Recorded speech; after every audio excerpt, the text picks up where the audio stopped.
flats have been a little bit of a pain historically because of... Welcome back to the TED Talks show, people. Multi-audio visual stuff. We are going to talk today about houses versus flats. Now, I would say most investors in the UK go for houses, right? I'd say most people prefer houses. If you had a choice of which one to live in, I think people would say house. Unless you're in central London city centre, then you may not have a choice, really. But some flats are like houses there, so it's pretty crazy. Some houses are like flats. Anyways, flats have been a little bit of a pain historically because of them being leasehold and because of, freeholders holding people to ransom and expensive lease extensions and losing value and, lots of different issues, ground rent, service charges, lots of things that have put people off buying leasehold. Now, there's meant to be these reforms coming in, but when are they going to come in? Are they going to make a big difference? I don't know. The government's talking about them, but the government talk about a lot of shit. I mean, they can't even keep a PM in bloody office for more than 20 days. I'm a fighter and not a quitter. I am resigning. Also, desirability of flats, mortgageability of flats, especially when they're lower value, been pretty tricky. The amount of deals I've had to not do because the flats been a great deal on paper, but all the flats were like 25, 30k each, and it just didn't make sense on a remortgage. Right? You can get commercial mortgages to do the whole thing, but it just didn't make sense. And the safety factor as well was annoying. So for me, I tend to buy freehold, which usually means houses. A few reasons. I don't like paying service charge. It can wipe out your profit, especially if you've got a greedy management company. And I don't really know the regulations on it, but yeah, quite a few of them seem to get away with charging quite a lot of money. You've got the ground rent, which, sometimes it doubles every X many years. Now, that's not always a problem financially, but some lenders really don't like certain rules around ground rent. So that's kind of why I'm put off by ground rents. I also don't want to pay service charge. I don't want to pay ground rent. Yes, I get it. There's a lift. There's a communal area. But most of them are crap and the companies don't do anything. So, bleh. Another thing is, often having to get the freeholder's consent for certain works. The fact that all of your walls and ceilings are party walls, usually, if you're maybe above the first floor. So getting X many flipping party wall agreements, it's just like, come on.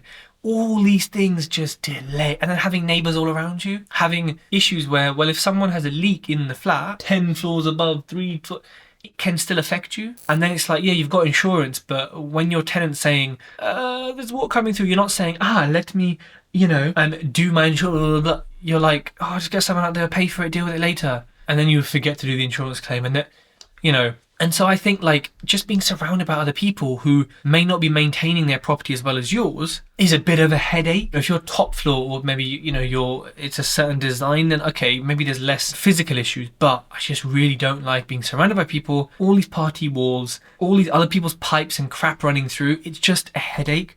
Now, short lease strategies work incredibly well, and if you know what you're doing, and of course, short leases. I bought a house which had a lease of, I don't even know what the lease was when I bought it, because it didn't matter, because we were buying the freehold and it was all kind of agreed, so I was kind of pretty flippant about it, I don't know what the lease is, whatever. Probably 6 years or something. It was crazy. That was a house. Now, there are flats in London, for example. This is a strategy in itself that I was looking at that will have short leases, and you can get them for 100 grand, couple hundred grand. And I'm talking Marylebone, so areas that flats are definitely not just a couple hundred grand. Now, obviously, increasing the lease is going to cost, who knows, 100 grand, 200 grand, a fair chunk of 6 figures of money. Now, bearing that in mind, it is what it is. The strategy can still work, but you need to have cash because you can't necessarily borrow the lease extension fee. Unless there's some lenders out there with cool products, you have to have that in cash. And that can often be higher than, say, a refurb cost, which you can borrow, right? So would I do flats? Yes, if I was doing a short lease strategy. And would I keep it afterwards? Maybe. Probably more tempted to sell it afterwards, to be fair, because there's decent chunks of profit you can get from this. And sometimes it's just a paperwork exercise, with your solicitors and the surveyor. You have to be very careful with things like this. And, when something is leasehold, you simply have to do extra due diligence. Now, you're already doing a ton. I know, I'm spending hours already. Yeah.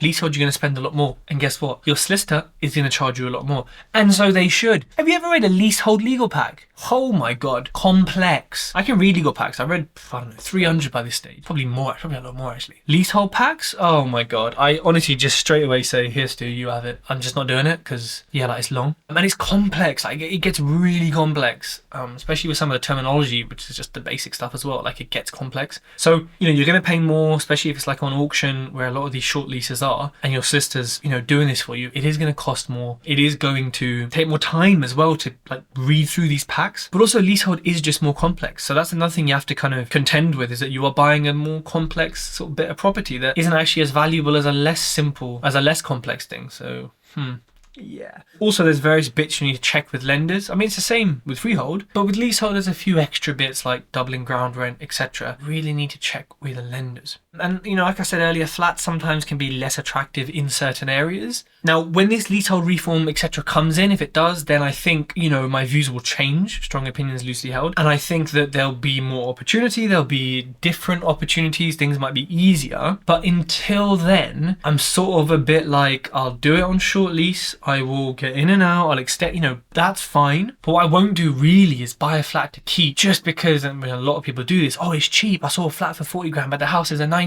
Yeah, there's reasons for that, of course. Your rent will be different as well. Not like crazy different, but definitely different. So for me, I avoid flats. Snog, marry, avoid. I'm avoiding flats. I'm marrying single buy-to-lets. I'll probably snog some HMOs, to be fair. Just cheeky little run it back, run the bins. No, I'm joking. So that's my view on flats and freeholds. I'd always advise going for freeholds. I know someone right now who's doing like 9 party wall agreements on a flat just to do some basic shit. And I had to do 2 party walls on my freehold, and that was a pain, already. So yeah, for me, I tend to go freehold. I tend to go for a house. I also think, I know it's a grey, dull country as it is outside right now, but people really do like outdoor space, especially, in a post-COVID world.